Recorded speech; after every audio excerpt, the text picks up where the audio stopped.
Good afternoon, dear colleagues and dear participants. As Associate Dean of FGV Direito São Paulo, I'd like to say that it's a great pleasure to have you all here to start the first session of the third week of the second University of Chicago Fundação Getúlio Vargas Forum in Law and Economics in Brazil. This online second forum, Chicago FGV, fulfills, at least in part, the intention of taking forward the joint initiative of our law schools to organize annual meetings on law and economics in Brazil. We believe this online forum is a good sample of what we expected to do face-to-face next year in Rio and São Paulo. I'd like to take this opportunity to thank my colleagues Omri Ben-Shahar from the University of Chicago Law School and Rodrigo Viana from FGV Direito, Rio. I'm grateful for all their energy and enthusiasm to organize this venture. Our special thanks to the Chicago and FGV teams that spared no effort to make this event happen in the best possible way. Before we start, I would like to remind you that all statements expressed by Fundação Getúlio Vargas employees and guests in our online events and broadcasts exclusively represent their opinions and not necessarily FGV institutional position. We also reiterate that everyone present here agreed to participate in this event of their own free will, and they consented to be recorded in this broadcast, which will be posted later at FGV's and Chicago University official channels. This week, we are debating the law and pandemic economic analysis. Rodrigo, could you please give some more information to our audience? Hello again. Hello, Maria Lucia again. Hello, Omri. Hello, everyone, the spectators. It's good to be back after a 1 week break. We are entering this third week of our online forum. It's a pleasure to have you all again here. It's a pleasure and an honor to have Professor Daniel Hamill together with us today for this week, when we are going to discuss under the perspective of law and economics, the effects of the pandemic. It's going to be a very interesting afternoon. And I would like to already invite you to join us next Thursday at the same time, 5 p.m. Brazil, Rio de Janeiro and São Paulo local time, and 3 p.m. Chicago time, to have a lecture as well on the same theme by FGV Direito São Paulo Professor Luciano Tim. So it's going to be a pleasure. I would like to remind you all that if you want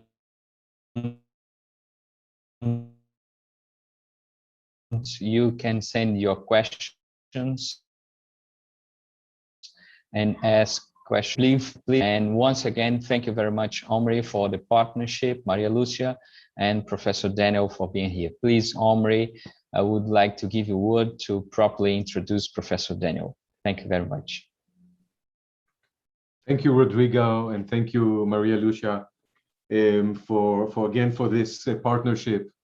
I am delighted that we are able to host today one of the best, and if not my favorite speaker, Professor Daniel Hamill. Daniel Hamill joined the Chicago faculty after clerking for the US Supreme Court about 6 or 7 years ago, but has since put together an unbelievable amount, body of research and ideas that really make Daniel Hamill a unique fountain of intellectual ideas, of intellectual energy. His knowledge, his interest, his ideas, his logic, his brilliance set him apart from, and you will see that today, and make this a very special opportunity to hear him talk about a topic that few people have been able to talk about: the law of the pandemics. What is the law of the pandemics? I mean, so many areas are affected by the pandemics, and to be able to analyze this using a social science framework one needs the breadth of the knowledge and interest and research that Professor Hamill has, someone who has studied areas like tort law, tax law, administrative law, constitutional law, healthcare law, and so on. Therefore, we are greatly looking forward to a very rich discussion today. Please, Daniel. Thanks very much for having me here and for that overly generous introduction, and to Rodrigo and Maria Lucia and Omri for making this possible. So let's see if my screen share works. Thumbs up if it is. I think so. I'll be speaking about the law and economics of pandemics today. And particularly COVID-19, but with some implications for pandemics of the future. So what does law and economics have to say about pandemics? Actually, a lot. We can think of pandemics as the problem of social cost, the original problem of law and economics, going back to Ronald Coase's field-defining October 1960 Journal of Law and Economics article. We can think of pandemics as the product of lots and lots of negative externalities, an externality being a cost that you impose on the rest of the world.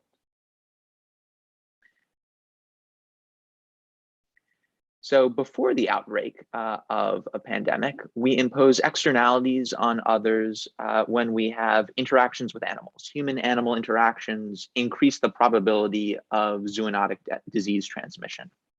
A study from 2001 found that 75% of emerging diseases are zoonotic. They come from animals to humans. So risk factors include wet markets in China and other places in Southeast Asia, factory farming here in the United States, and failures of biodiversity conservation. And so we focus primarily on wet markets because that seems to be the source of the outbreak in Wuhan, though the pangolin, which was initially tarnished as the source of COVID-19, appears to now be off the hook. We don't think that the virus came from pangolins. But here at home in the United States, when we keep lots of cows close together and then humans interact with those cows, that leads to a risk of zoonotic transmission, even more so in the pig and chicken context. And deforestation in Brazil also increases the probability of a pandemic arising as human and animal species that used to be further apart move closer together. At the initial outbreak stage, there are negative externalities. China's failure to contain the pandemic in Wuhan because of being too slow to lock down imposed a huge negative externality on the rest of the world. In December and January, December 2019 and January 2020, information about COVID-19 trickled out of China only slowly. And as a result, the rest of the world was slower to impose travel restrictions on China that might have contained the pandemic. So there might have been an opportunity in early January 2020 or late December 2019 to stop this.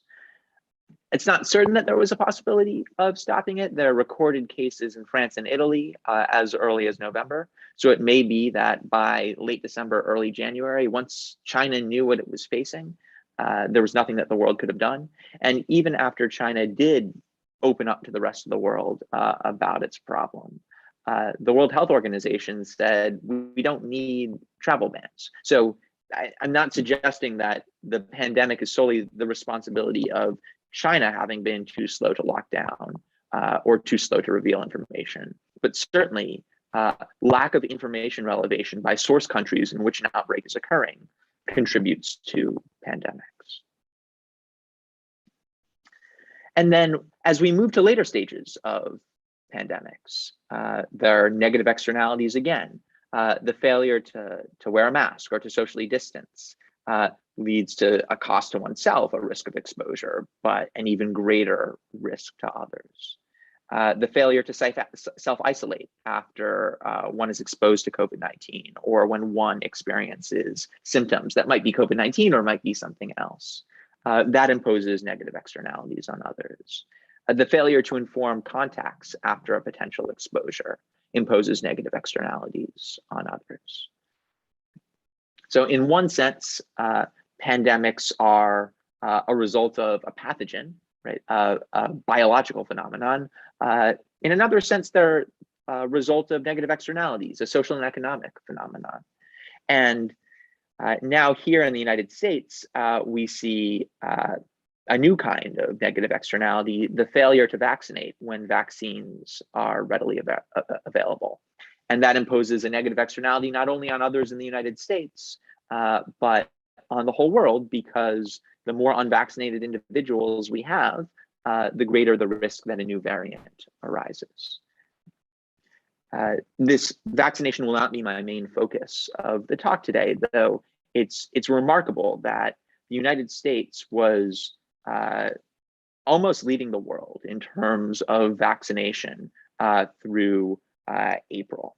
Israel was vaccinating its population more quickly than we were, but we were really out in front, in part because we had or largely because we had the vaccines. And yet, as of yesterday, 63.9% of the US population had received at least one dose of a COVID-19 vaccine, whereas 67.3% of Brazil's population had. And so the whole world is now surpassing the United States in vaccination rates because so many Americans are choosing to impose negative externalities on others. Law and economics should have something to say about pandemics. Right? Externalities are the central problem in law and economics. We've been at this for 60 years. So hopefully we will be able to find within law and economics resources to understand and potentially to manage pandemics. One way of thinking about a pandemic is a problem of dynamic consistency.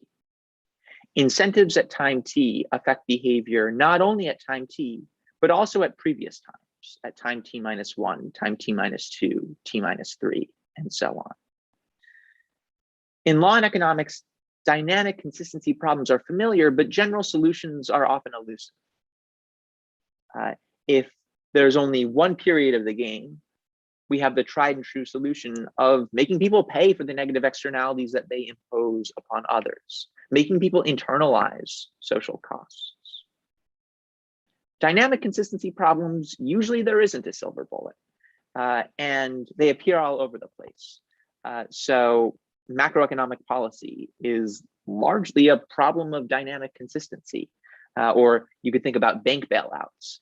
What you do at time t might affect behavior in the past, or expectations about how you will behave in the future affect behavior. Obviously, without a time machine, you can't actually affect behavior in the past. This is a big question in tax law, where we might want to confiscate all the wealth today in order to achieve greater distribution, but that will affect incentives in other periods. In tort law, we might want to impose a duty to rescue, but imposing a duty to rescue might disincentivize individuals from putting themselves in the sorts of positions where they could be potential rescuers. And as I'll talk about at the end of today's lecture, there are similar problems in the context of products liability that Professor Ben-Shahar has written about in depth. Even though I won't have a silver bullet for us, laying out the problem can help us understand our current predicament and perhaps point to paths for future research. And there are two pandemic scenarios that I want to focus on today. One is the outbreak. How do we incentivize the source country where the outbreak arises to reveal information to the rest of the world? This is a problem at the beginning of pandemics, though it is a potentially recurring problem given variants. So if there's a new variant of COVID-19 or SARS-CoV-2 in the United States, we want the US to have incentives to tell the rest of the world about that, though providing those incentives will turn out to be difficult. And second, how do we incentivize infected individuals or the businesses at which exposures occur to inform contacts of potential exposure? I'm sending my kids to daycare right now.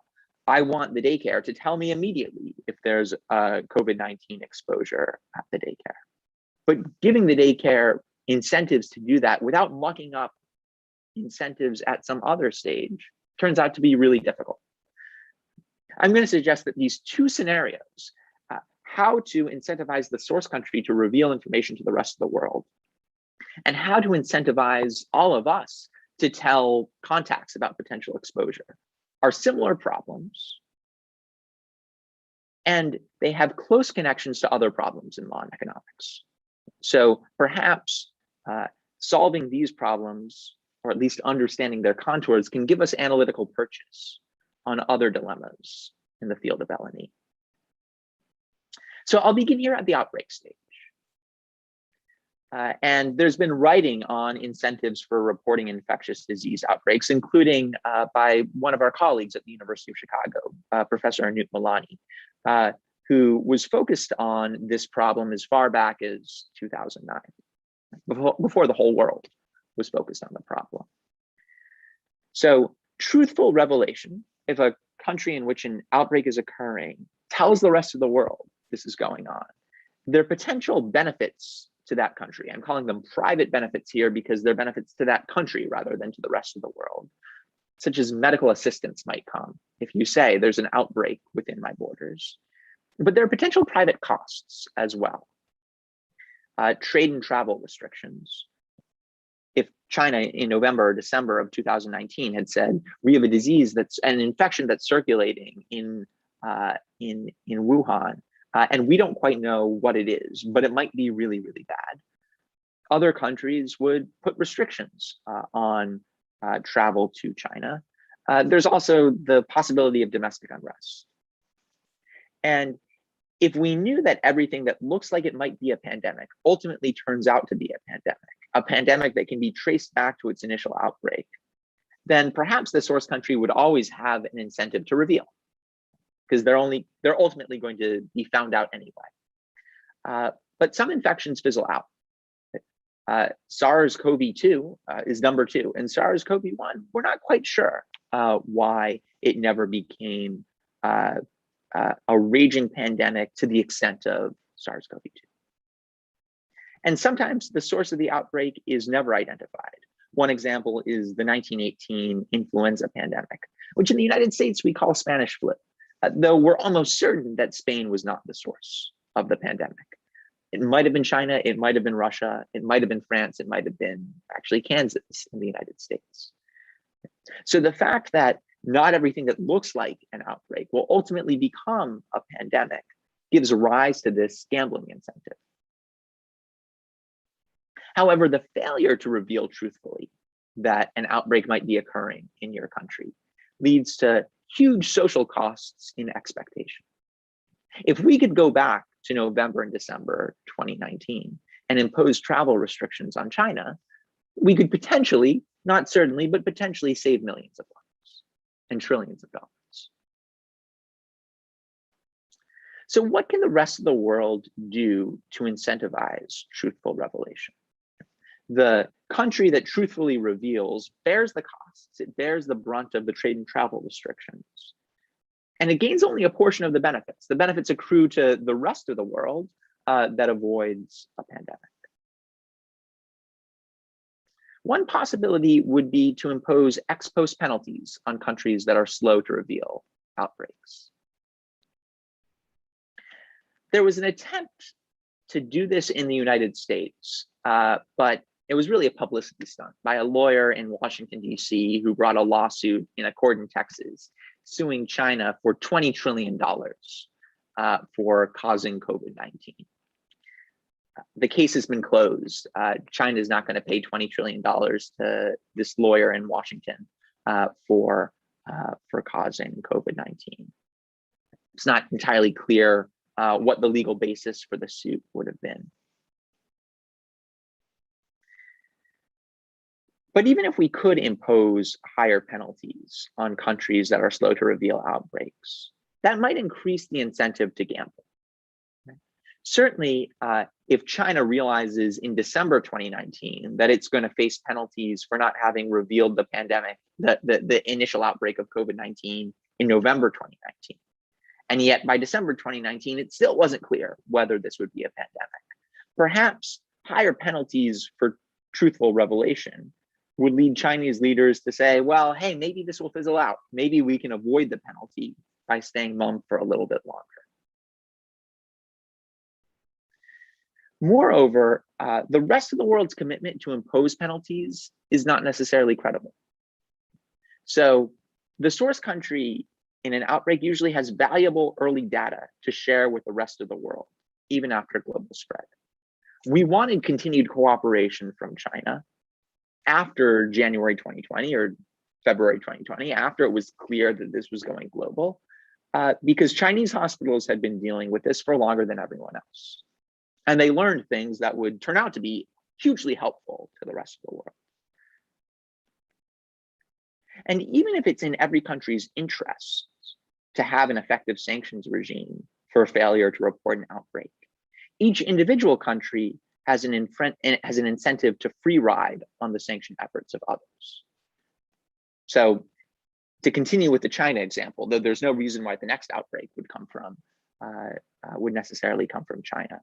If the US is imposing trade sanctions on China to the detriment of the US economy, Brazil might say, well, we'll let the US do that. We'll let the US impose the cost on China and on itself, and we'll continue to trade with China. And each country would want the other countries to be the one that sanctions, given that sanctions impose costs not only on the sanctioned country, but on the sanctioning country. So it's not immediately obvious that we could construct an ex post penalty regime, even if we wanted to. And there's the further problem that early detection capabilities are potentially endogenous. They may be affected by ex post penalties. What do I mean by this? Well, to the extent that China knew in November and December 2019 what it was facing, that was because China had built up a public health infrastructure and was capable of tracking infection. If China didn't have that public health infrastructure, then it would be hard to blame it for not telling the rest of the world. So by investing in a public health infrastructure, one gains the ability to tell the rest of the world. Penalizing only countries that have created that public health infrastructure might be perverse. We might think, well, that will disincentivize creating the public health infrastructure that in the long term, we actually want you to have. We should be happy that China had the Chinese CDC because that's given us a lot of information about COVID-19. Another possible approach would be to provide ex post subsidies for countries that are quick to reveal outbreaks. So when China tells the rest of the world, we think we have a new pathogen circulating in our population, it would get some sort of payout from, say, new global fund. Each country would contribute to a new global fund, or maybe this would be housed within the IMF or the World Bank or the United Nations. And then when you experience a pandemic or the beginnings of a pandemic, we want to target this before the pandemic has become before the infection has become a pandemic. You would get a payment. The subsidy couldn't be too large, or else countries might have an incentive to overreport. But this would be a way of insuring countries against the costs of trade and travel restrictions that are imposed at the beginning of a pandemic upon the source country. The problem is that outbreaks aren't random events. Increasing the benefit or reducing the cost of an outbreak to the source country would affect the source country's incentives pre-outbreak. And there are things countries can do before outbreaks that affect the probability of outbreaks. So this is thinking back to factory farming in the United States, deforestation in Brazil, wet markets in China. So if we subsidize countries that reveal outbreaks to the rest of the world, we might be incentivizing them to do exactly the things that we don't want them to do.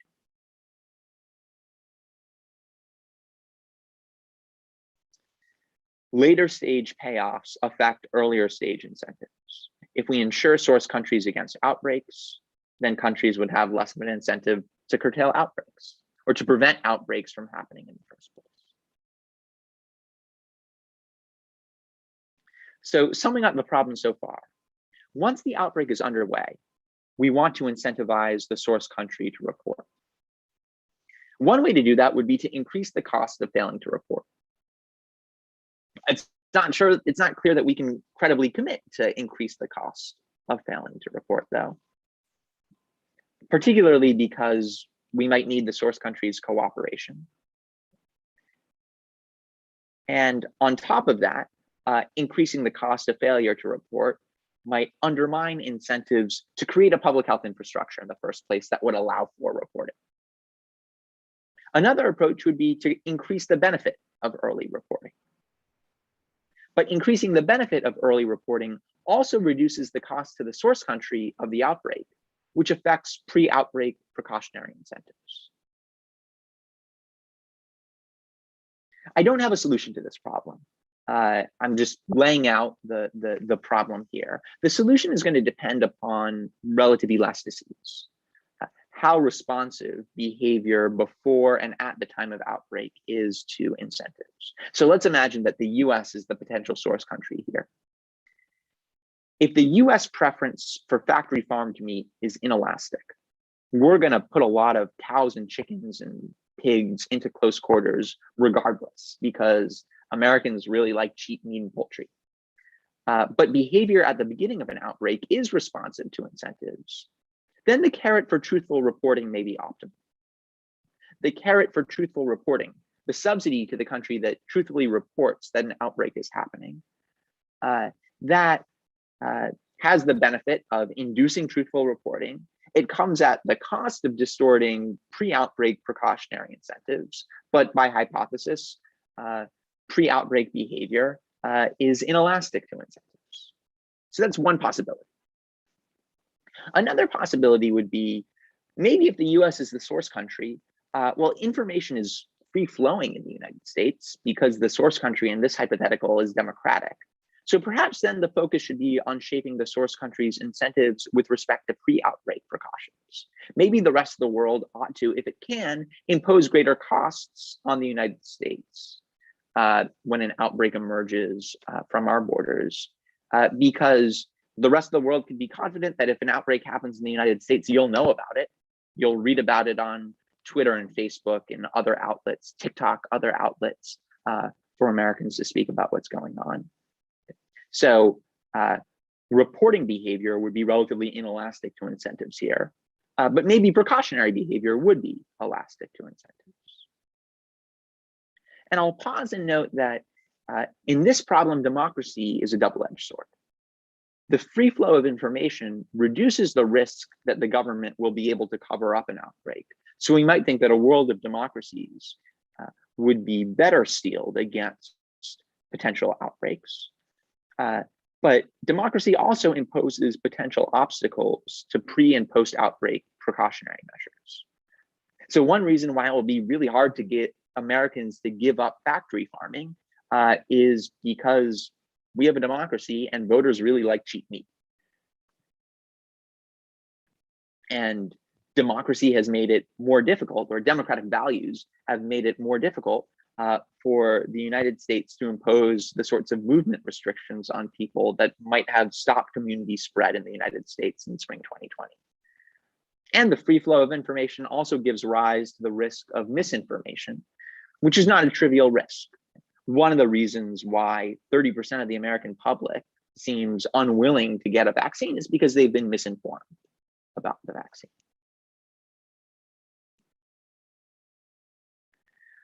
Now I'm going to move from the international level, where we have this problem, how to induce source countries to truthfully report, to the community level. Not talking about a new outbreak, but just telling someone with whom you've had contact that you might have exposed them to COVID-19. This was a major debate in the United States in 2020. What sort of liability should particularly firms have, businesses have, for COVID-19 exposures that happen on their premises? I'm sending my kids to daycare right now. Should the daycare be liable to me if the kids get COVID-19 there?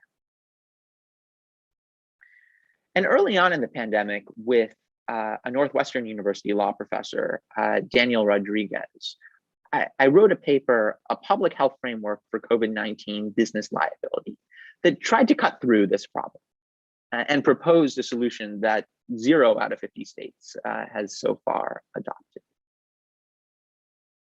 Here was the problem that Professor Rodriguez and I focused on. So ex ante, we know we want firms to take precautions against the spread of COVID-19. And for that reason, we might want to impose liability on firms that are sources of infection. Ex post, though, we want firms to engage in proactive contact tracing efforts. So we want the restaurant to take precautions to make sure that the restaurant is not a source of COVID-19 spread. Maybe that means that the only tables are outdoors, the waiters are masked. Maybe that means when community transmission is particularly high, that the restaurant moves to takeout only. And imposing liability on sources of infection might induce those potential sources to take precautions. Ex post, though, we want firms to engage in proactive contact tracing efforts. We want the restaurant to look in its reservation system and realize Hamill was eating right next to Ben Shahar. Hamill has told us that he had COVID. So that means that Ben Shahar might have been exposed and we should tell Ben Shahar. But if firms make themselves vulnerable to liability when they inform customers or employees about potential exposure, then they'll have an incentive to cover up rather than to contact trace. So there's a collision between ex ante and ex post incentives here. Ex ante being before the exposure, ex post being after the exposure. A collision not dissimilar to what we just saw at the international level. Professor Rodriguez and I considered several possible solutions. One was the double stick approach. So we would penalize businesses that fail to inform customers of exposures after the fact, on top of penalties for the exposure. So if Daniel infects Omri at a restaurant, and that was because of the restaurant's failure to take some appropriate precaution, and then the restaurant found out about that and covered it up, and then we subsequently found out about the cover-up, we would impose a penalty on the restaurant for the initial exposure, 1 stick, and then another stick, another penalty for the failure to inform Omri.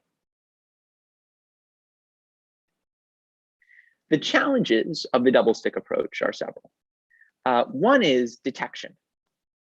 How will the restaurant know that it's been the source of a COVID-19 exposure, and how will it know who it's exposed? Well, the ability to contact trace depends upon difficult to verify ex ante investments. So a restaurant that has a reservation and table assignment system that's linked to customers' phone and email might be better able to contact trace than a restaurant where you just come off the street and sit down. But the double stick approach would disincentivize that ex ante investment. Because if you don't have the reservation and table assignment system linked to customers' phone and email, how are we going to hold you liable for failing to contact trace? Another is causation.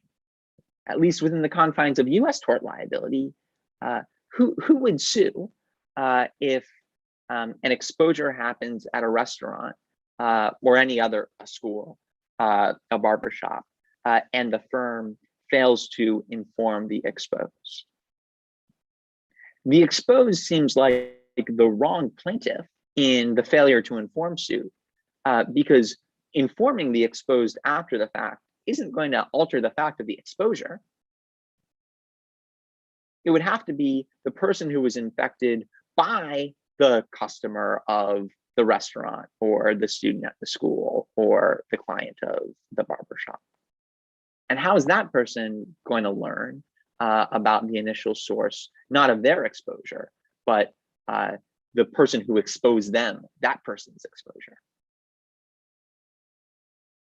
Professor Rodriguez and I also considered a carrot approach, a liability safe harbor for businesses that proactively contact trace after exposure. So instead of trying to induce truthful revelation by a huge penalty for failure to reveal, we would give a carrot, a benefit, in the form of liability relief for truthful revelation. And the problem with the carrot approach is the effect on ex-ante incentives. We want to incentivize the restaurant to take precautions to prevent exposures, or the school to take precautions to prevent exposures, allowing them to escape liability after the fact, so long as they tell the exposed about the exposure, might weaken the incentive of liability to take those precautions before the exposure.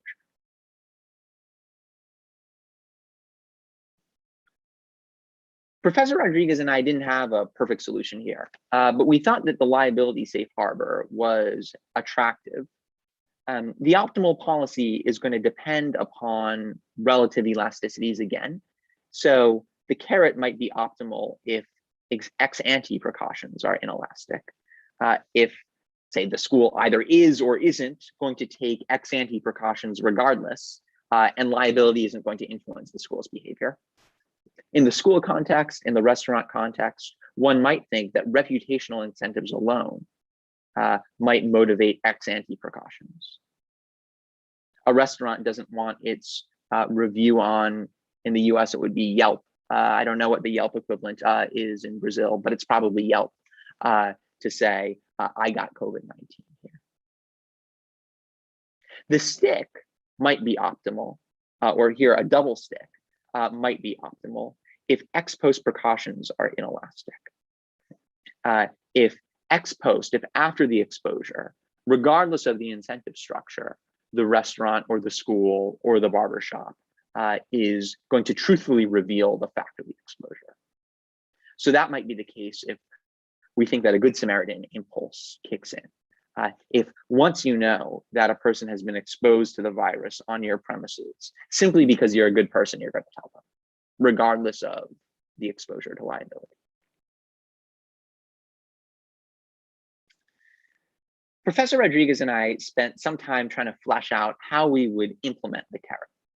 How quickly would the business need to contact customers after it learns about a potential exposure in order to get the benefit of the liability safe harbor? We suggested maybe it should be 24 hours after the business learns about the potential exposure, though perhaps 24 hours is too long. How long should the window for claiming liability relief be open? If a business learns 28 days after the fact that you were potentially exposed to COVID-19 at the business, should it be able to get out of any liability to you by giving you a phone call? Well, that didn't make much sense to us, because the reason why we care about truthful revelation is so that the exposed person can quarantine and self-isolate. And at least earlier on in the pandemic, it seemed like 14 days was about the outer window for infectiousness. Probably a shorter window with Delta than it was with the initial variant. And should the safe harbor apply to all conduct, or should there be an exclusion for recklessness or willfulness? So if a restaurant recklessly exposed customers to COVID-19, let's say an employee came into work knowing that she had a dry cough, and the restaurant manager said, work anyway. Should the safe harbor apply to that, or should the safe harbor be limited just to cases of negligence? I think these implementation questions are interesting. They've turned out to be irrelevant in this pandemic because no state has taken, or jurisdiction anywhere, has taken Professor Rodriguez and me up on our proposal. But I think a key takeaway at this point is the problem that we're facing here in this context How to incentivize the school to tell the parents of the students about a potential COVID exposure. How to incentivize the restaurant to tell its customers about a potential COVID exposure is very similar to the problem with which we started. How does the rest of the world incentivize China, or in a future pandemic, whatever the source country is, to truthfully reveal that an outbreak is occurring? And the problem appears elsewhere in law and economics as well. There's a canonical paper from the mid-1990s by Louis Kaplow and Stephen Chevelle on optimal law enforcement with self-reporting of behavior that talks about versions of this problem, though not thinking about the pandemic as one version. And Kaplow and Chevelle's key conclusion is there ought to be a wedge, a difference between the penalty if you do truthfully reveal and the penalty if you fail to reveal. We always want to incentivize truth-telling, though it's not always easy to incentivize truth-telling while maintaining ex-ante incentives for precaution. It's a problem that we see well beyond pandemics in tort law. So to give one example, hit and run accidents with cars. We want to incentivize the driver who hits to stay there and call the ambulance, and call the police, get help for the victim. But by doing that, they identify themselves to law enforcement authorities and make themselves vulnerable to criminal penalties or civil penalties for causing the accident in the first place. And here we use the double stick approach, and it seems to work reasonably well, though hit and runs still happen. Why do we use the double stick? Well, one reason is we're less worried about ex-ante investments in detection capabilities. There's, at least historically, no immediately obvious analog to public health infrastructure and outbreak reporting, right? Where creating the public health infrastructure is what allows China to know that a new pathogen has emerged. Or there's no good example, there's no real analog to restaurant reservation systems, where the restaurant, by having a reservation system that links your table assignment to your email, would be capable of contact tracing after the fact. Another is we might think that in the hit and run context, Good Samaritan impulses kick in. That even if calling the ambulance, staying at the scene and calling the ambulance increases the probability that you'll ultimately face liability for causing the accident in the first place, you want to save a life there. And in the moment, our Good Samaritan impulses kick in. We also might be reasonably confident that we can catch you after the fact if you do try to run. So the detection problem in the hit and run accident context seems easier than the problem of figuring out how a pathogen passed from one person to another. Another version of this problem that Professor Ben-Shahar has written about is products liability. This came up in the Vioxx case, where Merck, the US pharmaceutical company, had a painkiller that was causing heart attacks and strokes. If Merck had told the world about this problem, then a consequence of that would have been, it would have been more likely to be hit with tort suits by victims of heart attacks and strokes who had taken Vioxx. On the other hand, we wanted to induce Merck to truthfully report so that people could stop taking the drug. So the structure of the problem is similar to the problems that we've talked about before, reporting at the beginning of an outbreak or informing exposed customers about an exposure on business premises. Here we also use the double stick approach, and it's less obviously optimal in this context. The double stick has an effect on pharmaceutical companies' incentives to track adverse events. So companies might want to know less about adverse events involving their drugs if knowledge about the adverse events plus failure to reveal leads to liability. So here we have an analog to the reservation tracking system at the restaurant or the public health infrastructure for the country. And there's some reason to believe that the double stick here has failed, that US pharmaceutical companies are not keeping very good track of adverse events related to their drugs, side effects from taking their drugs. One possible reason is because they want to minimize their exposure to liability. Knowing more while socially valuable can be privately costly.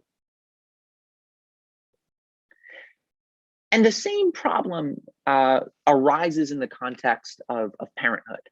I got one of my children to push one of the other children for purposes of this presentation.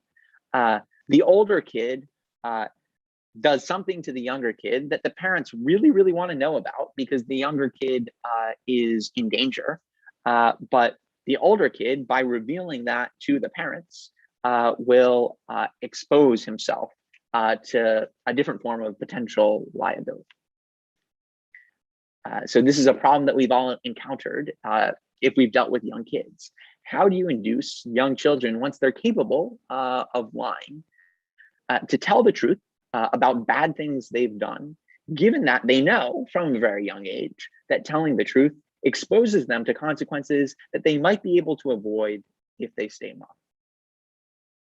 And that problem that parents have bears the same structure as the problem that the whole world has when we're trying to induce truthful revelation at the beginning of an outbreak, and the problem that societies have in trying to contain community transmission with the background liability system.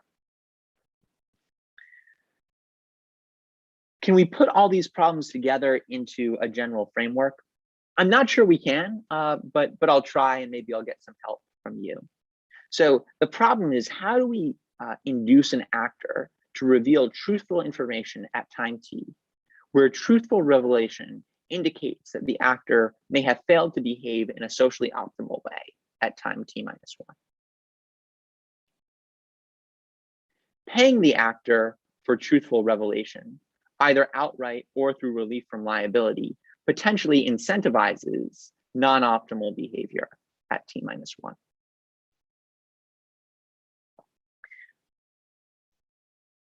While I don't think there's a general solution to this problem, we will generally want to compare elasticities, which is more responsive to incentives, precautionary behavior or reporting. One reason why we might not want to use the double stick approach is if detection capabilities are endogenous, if ignorance is bliss, if a country can get out of liability by simply not having the public health infrastructure in place, if a restaurant can get out of liability by not having the reservation tracking system in place, if a drug manufacturer can get out of liability by not keeping close track of adverse events. And the double stick might not always be a credible threat.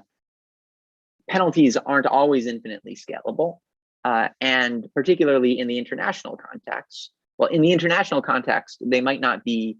It might be impossible to scale up infinitely because countries simply don't want to impose the costs on themselves of sanctioning others, and because we need cooperation from the source country. In the domestic context, penalties aren't infinitely scalable, at least when they're civil penalties, because of the backstop of bankruptcy.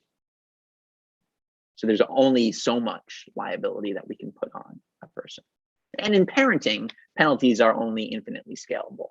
I'm not going to send my kid to his room for a month. All right, I'll pause there for questions, comments, suggestions. I'd be interested in other examples where you see similar problems arising. And I think these similar problems are almost ubiquitous. And in any of those situations, are there silver bullet solutions that we can potentially apply in the context of pandemics?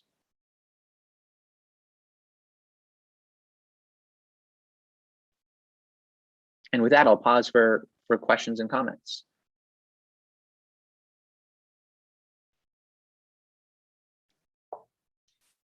Well, Daniel, I think we have a question here for one of our students, graduate students. How to make the double stick work once it's very hard to prove that there was an inappropriate behavior? For example, how do I prove that this person was contaminated in that specific restaurant? I think that's the problem with the double stick approach in the community transmission context, right? It's at least when there's a lot of COVID-19 in a community. If I got COVID-19 right now, I wouldn't know whether it was from my kid's daycare or from me teaching or from the restaurant that I went to last night. I have unvaccinated children at home because they're too young to get the vaccine, so I'm not going to restaurants at night, but for purposes of the hypothetical. And it's going to be virtually impossible unless the restaurant has made ex-ante incentives in something like a reservation tracking system, so it knows who's been near who. So that's what led Professor Rodriguez and me to think that the double stick just isn't going to work in this context. And in order to induce truthful reporting, we want a carrot. Now, one of my colleagues tried to persuade me that that's wrong with the following argument. Becker's crime model, if probability of detection is really, really low, we just make the penalty really, really, really high, and we achieve deterrence. So if we had a rule that if a restaurant fails to inform customers about a COVID-19 exposure, 99% of the time, we're not going to find out about it. But that 1 in 100 times when we do find out about it, we take all the restaurant owner's property and we send her to jail for 5 years. And I think that is at least possible in a mathematical model. It's relatively hard to implement politically, particularly because the restaurant owner has, in the restaurant context, unless we're going to require all restaurants to work on reservations, they always have the option of moving to a system in which they just don't know who their customers are. And we can't, I mean, we're hopefully never going to impose the death penalty in those sorts of circumstances. In my view, never impose the death penalty at all. But there is also a maximum to the penalty that we can impose, right? We can't impose penalties of infinity. So I think that makes the double stick approach particularly ill-suited to that context. In the products liability context, we can hit Merck with a really, really, really big judgment. We're essentially limited only by the total value of its assets. But so bankruptcy is the only real rate limiting factor there. And I think the international context is probably more similar to our restaurant hypothetical than to our pharmaceutical hypothetical. We're willing to impose sanctions on China that don't really affect the availability of products in the United States. But if we totally shut down trade with China, Americans wouldn't have any underwear. And Americans want the products that we rely on for China enough that durable sanctions seem at least politically infeasible. I see. Yeah. Here in Brazil, there are some discussions about two other things that I would like to hear about. Some people getting back to work presentially, and also the difficulty of if they get COVID, if they got COVID at the premises of the firm or the enterprise or not, because there are some lawsuits that we have already decisions that you can sue your company if you get COVID from there, but it's extremely difficult as well to prove the same situation. And there is also a discussion that some companies, to get your employers back working presentially are they need to have the proof that the employer took the 2 doses of the vaccine. And there is a discussion whether you are obliged or not to take the vaccine, all the anti-vaccine movement. So, and how do we incentivize people to get the vaccine as well? I know this is a discussion in the US too. So there is this mix of problems related to the pandemic as well. Great. So, and they're great questions that we're dealing with in the United States. I mean, they're not great questions to have. I wish the world did not have any of these questions. So I'm glad we have vaccines. With respect to the transmission at work issue, in the United States, you can almost never sue your employer for an on-the-job injury. We have a comprehensive workers' compensation system that addresses those cases in 49 out of the 50 states. It's optional in Texas and mandatory everywhere else. And there was a discussion early on in the pandemic. If an employee gets COVID and doesn't know where she got COVID from, should she be covered by her workers' compensation policy or not? Should we assume that it was an on-the-job injury, or should we assume that it wasn't an on-the-job injury unless she can prove that it's an on-the-job injury? And I mean, usually we know, like if you broke your arm, you know whether you broke your arm playing football with your friends or at work. Several states, including California, adopted laws that created a presumption that if an employee got COVID, that they got COVID at work, and then the onus was on the employer to prove that they got COVID somewhere else.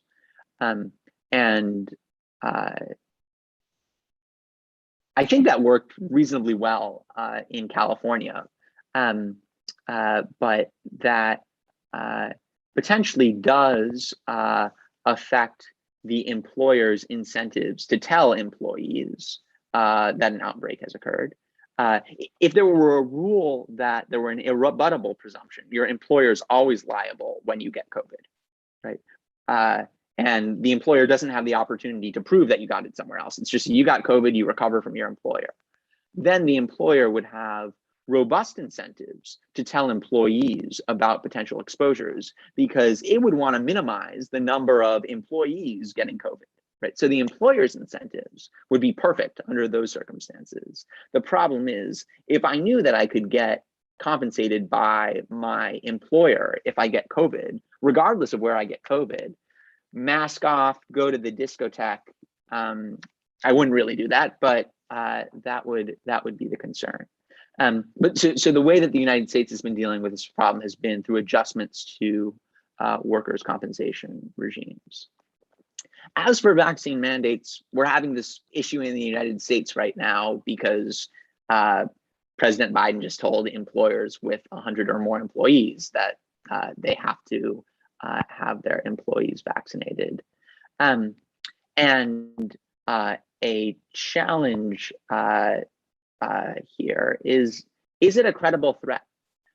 So there are parts of the country where anti-vax sentiment is so prevalent that if a hospital said to its employees, you have to have the vaccine, then it wouldn't have nurses, or it wouldn't have enough nurses to staff itself, and it wouldn't have enough custodians, and it wouldn't have enough pharmacy technicians. So if behavior is totally inelastic, vaccine mandates not only won't do any good, but they could do a lot of harm, right? We'd rather all of our nurses be vaccinated, but I think we'd rather have some nurses in the hospital rather than none. Ohio in the United States, as you probably read about, had the idea of, well, let's try the stick approach rather than the carrot approach. So every few days they would draw a number, and when you got your vaccine, you would submit to this lottery, and then every few days someone who had gotten the vaccine would get $1 million. So the idea was to incentivize people to get the vaccine by allowing them to enter this huge lottery. And I think the early data suggests that it's had no effect on vaccination rates, that the anti-vaxxers are such diehard anti-vaxxers that there's very little that we can do about it. Well, I don't know if you want to proceed. We still have a couple of questions. Do you want to? Great, sure. From Eduardo Parenti, wouldn't it be for some institutions that depend on public perception inefficient to disclosure about COVID infections? A restaurant, bar, or coffee shop would suffer from the perception that they might be a source of infection for people, which could lead to a reduction in revenues, frequencies. Right. So there are private costs to truthful reporting, irrespective from any liability that we impose. If we took the Gary Becker approach, where we're just, because the probability of detection is very low, we're just going to scale up penalties. Maybe the restaurant owner would say, it's going to be bad for business for the next few weeks if I reveal to my customers that they were exposed by my waiter. But that's like better than going to jail. Or the restaurant owner might think, better to tell those customers, if there were a liability safe harbor of the sort that Professor Rodriguez and I proposed, that the existence of the liability safe harbor might cut through some of that resistance. But it also might be that reporting incentives are really inelastic, that customers are never going to be informed regardless of the background rules. I would hope that this would be a situation in which some Good Samaritan impulses would kick in, but this is exactly the reason why we think we want to give some incentive, and the incentive that we suggested was relief from liability for truthful reporting. We have a question from Maria Eugenia. Would those double stick penalties be implemented through regulation, fines, or through judicial decisions? Would this money go to a governmental fund or to the victims? Does this change of approach change depending on the causation of problem posed by the professor? This is a great question. This is like the great question in tort law, I think. If penalties go to the government, then penalizing tortfeasors, people who cause accidents, should reduce accidents. Right? But if penalties go to the victim, then it's less clear, because it takes two to tort, an injurer and a victim. It takes two to infect, and person who has the infection and the person who's exposed. And it might be that double stick penalties would incentivize. Now, if I go to the discotheque and get COVID-19 there, I not only get a night of dancing, but I also get a big judgment. So all that counsels in favor of the money going to a governmental fund rather than to the infected person. That said, having some of the money go to the infected person incentivizes the infected person to try to figure out, okay, I got COVID, from where did I get COVID, right? And if the upshot is all the money goes to a government fund, then I'd be disappointed when I came back home and figured out that I had COVID-19, but I'd have no incentive to figure out, was it from the restaurant or from the disco or from my kid's daycare? Whereas if I'm getting some of the money, then I have a stake in the game. We have another one. I think you've posed this is the problem, and we have no solution. We have no foolproof solution to the problem. Yeah, difficult times. We had another one from Fernanda Mansour. Considering the possibility of other epidemics occurring, we could consider repetitive game that would world nation other players. Could a tit-for-tat strategy be used? In the case of China, assuming they did not report cases of COVID-19 in 2019, would the double stick be the appropriate strategy, not the carrot? Great, and I think if we were if we could impose the double stick under those circumstances, like that, you've got Axelrod's logic of the 1984 book on the evolution of cooperation for tit for tat. The reasons why the double stick might not be the strategy that we would want to use, and it's not the strategy that the world has used. One is, let's assume for the sake of argument that there was information that China had in November 2019 and December 2019 that if it had shared with the world, would have put us in a better position come February, March 2020. Just assuming that for the purpose of argument. It's still the case that in February and March 2020, China still had a lot of information that we really, really wanted, right? Not about the fact that the outbreak was happening, but they just had a ton of data when the rest of the world hadn't experienced COVID-19 that aided treatment, right? So imposing the double stick on China might not be credible when China has all this stuff that we need. And beyond data, beyond COVID-19 specific chips that China has, it also has a ton of other things, semiconductors, smartphones that the rest of the world needs. So my attitude in the United States is, yes, tit for tat is the right strategy. Brazil, you can go play the tit for tat strategy, and we'll sit here on the sidelines and continue to trade with China. Well, those are the questions. These are the questions so far. Great. These are great questions. And thanks so much for taking time out of your Tuesday to talk. Yes. I would like, in name of FGV Direito Rio, and I will give word, of course, to Maria Lúcia, my colleague from São Paulo. I just would like to say that we are pretty honored to have you here, Professor Daniel. It was a pleasure to hear you once again. This joint initiative among the University of Chicago and the schools of law in Rio and São Paulo from Getúlio Vargas intends to develop all the discussions related to law and economics, all the relation that we have between law and economics. So it was a great opportunity to hear again from an expert, and we hope to see you personally next year, maybe here in Rio or in São Paulo, when this forum came to reality presentially. This is the intention, and this is what we are moving forward to have this forum organized here. So thank you very much again. I would give word to Maria Lúcia, and after you can have your final words as well. Thank you. Thanks a lot. Now, just to say many thanks, Professor Daniel, for this valuable lecture.